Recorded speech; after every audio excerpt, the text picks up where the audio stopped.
This is surveillance footage from an Alabama jail, and the date is April 29th, 2022. Watch this woman, Vicky White, 56 years old, Assistant Director of Corrections. She's a 17-year veteran with a spotless record, repeatedly named Employee of the Year. Today is supposed to be her last day. She's retiring. Now watch this man she's escorting, Casey White. He is 6'9", weighs 330 pounds, and is shackled hand and foot. He's serving 75 years for a violent crime spree and is awaiting trial for capital murder. If convicted, he faces the death penalty. In a few seconds, Vicky will help Casey into the back of her patrol car. She tells her staff she's taking him to the courthouse for a mental health evaluation. It's a lie. They will drive away, and for the next 11 days, they will become the most hunted fugitives in America. This wasn't a hostage situation. Vicky wasn't forced. This was a meticulously planned jailbreak orchestrated by the very person tasked with keeping the inmates inside. In the weeks prior, she had sold her house for half its value, amassed $90,000 in cash, bought an AR-15, a shotgun, and a getaway car. She traded her entire life for a convicted killer. Their escape was nearly perfect. They had the cash, the weapons, and a 6-hour head start. But a simple mistake at a small-town car wash would lead to a high-speed chase, a violent crash, and a fatal gunshot that ended the romance and the manhunt in an instant. How did the most respected jail boss in the country fall for a man society had deemed a monster? Well, the answer involves a secret relationship so deep and a betrayal so complete that the local sheriff said I'd have trusted her with my life. To understand the escape, you have to first understand the players. They shared a last name, but nothing else. Vicky White was the person you wanted running the jail. She wasn't just a guard, she was the assistant director. She handled logistics, schedules, and inmate transport. She knew every protocol, every procedure, and every blind spot in the system. But Vicky's life outside the jail was quiet. Maybe too quiet. She had no children, she had divorced her husband years earlier, but they remained close friends. In January 2022, just 3 months before the escape, he died. Vicky was grieving. She lived near her mother, working long hours and staring down a lonely retirement. Then there's Casey White. Casey was a walking disaster. His criminal record was characterized by extreme violence. In 2015, he went on a terrifying spree that included a home invasion, carjacking, and a police chase where he shot at officers. He held 3 people at gunpoint and tried to kidnap his ex-girlfriend. When they finally caught him, the judge handed him 75 years. But in 2020, while serving his sentence, Casey confessed to another crime, the brutal stabbing murder of a woman named Connie Ridgway. This confession brought him back to Lauderdale County to await trial. This was a capital murder case. The stakes were now life or death. When Casey arrived at the Lauderdale County Detention Center, he met Vicky. It didn't happen overnight. The relationship developed over 2 years. Casey was manipulative. He knew how to spot vulnerability, and Vicky, despite her tough exterior, was vulnerable. She started giving him several privileges. Inmates reported seeing Casey getting extra food trays. He was allowed out of his cell more often than others. Vicky made sure she was the one managing his day-to-day life inside the jail. They weren't subtle about it. Other inmates called it the special relationship, but who were they going to report it to? Vicky was the boss. The connection deepened. Authorities later discovered that between August 2021 and the escape, Vicky and Casey shared 949 phone calls. These weren't administrative calls. They were intimate. They were falling in love. Casey provided the excitement Vicky's life lacked, and Vicky provided Casey with the one thing he desperately needed: hope. By early 2022, Casey wasn't just looking at a long sentence. He was looking at the electric chair. And Vicky wasn't just looking at retirement, she was looking at losing the man she loved. They decided they had only one option: to run. This wasn't a spontaneous decision. The preparation Vicky undertook was staggering, and it happened right under the noses of her colleagues. Vicky started liquidating her assets. About 4 weeks before the escape, she sold her house. She didn't wait for the best offer. The house was valued at over $235,000, but she sold it for just $95,550. She needed cash, and she needed it fast. She finalized her retirement papers, setting her last day for April 29th provided the perfect cover. With the money from the house sale, she withdrew about $90,000 from multiple banks to avoid suspicion. Then, Vicky went shopping. She visited an adult store to buy wigs and other items to change their appearance. She went to a department store and bought men's clothing that would fit Casey's massive frame. And she purchased an AR-15 assault rifle and a shotgun, adding them to her service pistol. They were preparing for a fight. The most critical purchase happened just a week before the escape. Using a fake name, Vicky bought a used 2007 Ford Edge. It was rust-colored, orange, unremarkable. This was the getaway car. She drove the Ford Edge to a local shopping center parking lot and left it there the night before the escape. Everything was staged. The plan relied entirely on the trust Vicky had built over 17 years. Nobody questioned her. Ever. April 29th, 2022, Vicky's last day. Her colleagues had planned a small retirement celebration. She joked with them about finally getting to relax. At 9:41 a.m., Vicky approached the booking officer. She announced she was transporting Casey White to the county courthouse for a mental health evaluation. This was a lie. There was no evaluation scheduled. It also violated multiple critical protocols. First, transporting an inmate facing capital murder charges requires at least 2 armed deputies. Vicky was alone. She told the booking officer the other deputies were busy and she would handle it. She added one last detail. After the courthouse, she was going to see her doctor because she didn't feel well. This was brilliant. It ensured no one would look for her for hours. The surveillance footage shows the moment they leave. Vicky walking slightly ahead, professional demeanor intact. Casey shackled, towering over her. They get into her patrol car, and she drives away from the jail. Instead of driving toward the courthouse, Vicky drove straight to the shopping center where she had staged the Ford Edge. They arrived within 10 minutes. They abandoned the patrol car, got into the Ford Edge, and disappeared. Casey White was free. Back at the jail, hours passed. This is perhaps the most unbelievable part of the story. Nobody realized that they were missing. At 11 a.m., staff tried to call Vicky, but her calls were going straight to voicemail. That was unusual, but maybe she was busy at the courthouse or the doctor. It wasn't until 3:30 p.m., nearly 6 hours after they left, that the jail staff realized Casey White had not been returned.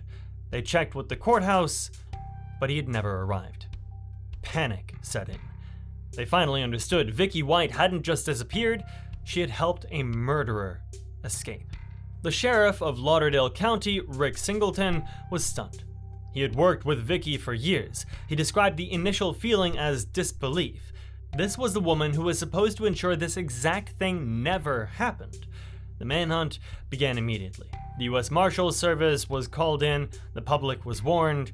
Casey White is extremely dangerous, and Vicky White, the respected officer, was now considered a dangerous accomplice. The first break came quickly. Vicky's patrol car was found at the shopping center, but the fugitives were gone. The authorities released descriptions of the couple and the rust-colored Ford Edge, but Vicky and Casey had a 6-hour head start. By the time the police knew what car they were driving, they were already hundreds of miles away, crossing into Tennessee. They knew the Ford Edge would be identified eventually. Their plan was to ditch it as soon as possible. They drove to a rural area in Williamson County, Tennessee. They attempted to spray paint their car green to change its appearance, but they did a poor job. Realizing the car was now too risky, or perhaps because it broke down, they abandoned it on the side of the road just hours after the escape. This was their first major mistake. The abandoned Ford Edge wasn't found immediately. It sat on that rural roadside for days. It wasn't until May 6th, a week after the escape, that it was reported and identified. This discovery told investigators the direction that they were heading, north. But the trail was already a week old. They had the cash, the weapons, and now they were off the grid. Vicky and Casey had managed to get another car and continued driving north, eventually reaching Evansville, Indiana, a seemingly random Midwestern city hundreds of miles from Alabama. They needed a more reliable vehicle. They found a Ford F-150 truck for sale. They bought it with cash, $6,000, no paperwork, no identification required. They needed a base of operations, so they checked into the Motel 41, a budget motel on a busy highway. Using their own names was far too risky.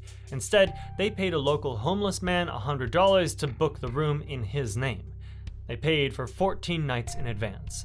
The plan was to hide out, let the heat die down, and then continue moving. In Evansville, they tried to maintain a low profile. Vicky wore wigs. Casey, despite his imposing height, tried to keep a low profile. They had the AR-15, the shotgun, and multiple handguns in the motel room. They stayed in the motel for nearly a week. They thought they were safe. But then, they made the mistake that would end it all. Casey White took the Ford F-150 to a local car wash in Evansville. He didn't realize the facility had high-definition surveillance cameras. The owner of the car wash, James Stinson, noticed the truck. The U.S. Marshals, tracking the purchase of the truck in Tennessee, had circulated its description. Stinson reviewed his security footage, and there he was, a massive man trying to vacuum the truck. It was Casey White. Stinson immediately contacted the police. The U.S. Marshals descended on Evansville. They now had a location, so they started canvassing the area, focusing on hotels and motels. They soon located Motel 41 and set up surveillance. While watching the motel, investigators noticed Vicky and Casey had acquired a third vehicle, a gray Cadillac sedan. They were preparing to move again. On May 9th, 11 days after the escape, the surveillance team saw them. Vicky White, wearing a wig, exited the motel room and got into the driver's seat of the Cadillac. Casey White followed shortly after and got into the passenger seat. They pulled out of the motel parking lot, and the chase was on. The U.S. Marshals and local police immediately initiated a pursuit. Vicky hit the gas. They weren't going back to Alabama. The chase was high speed, weaving through traffic on Highway 41. Vicky was desperate. They had come so close. But the police were closing in. They knew they couldn't let the Cadillac get away. Casey later admitted that if they were cornered, he was prepared to engage in a shootout. A member of the U.S. Marshals task force executed a pit maneuver, a precision immobilization technique. He rammed his vehicle into the rear quarter panel of the Cadillac. The impact forced the Cadillac into a spin, it lost control, crashed into a ditch, and rolled over onto its side. The chase was over. Officers swarmed the vehicle, weapons drawn, and Casey White immediately surrendered. He was trapped by the airbag and the crushed roof, but he was alive. As they pulled him from the wreckage, Casey made a startling statement. He told the officers, "Please help my wife, she just shot herself in the head." He called her his wife. The officers turned their attention to Vicky. She was unconscious in the driver's seat, still holding her pistol. She had a gunshot wound to the head. The 911 audio recordings from the moment after the crash are chilling. You can hear the urgency. She's got a gun in her hand, and then she's breathing. She was rushed to the hospital, but it was too late. Vicky White died a few hours later. The 11-day manhunt ended in tragedy. The respected corrections officer who risked everything for love died on the side of a highway in Indiana.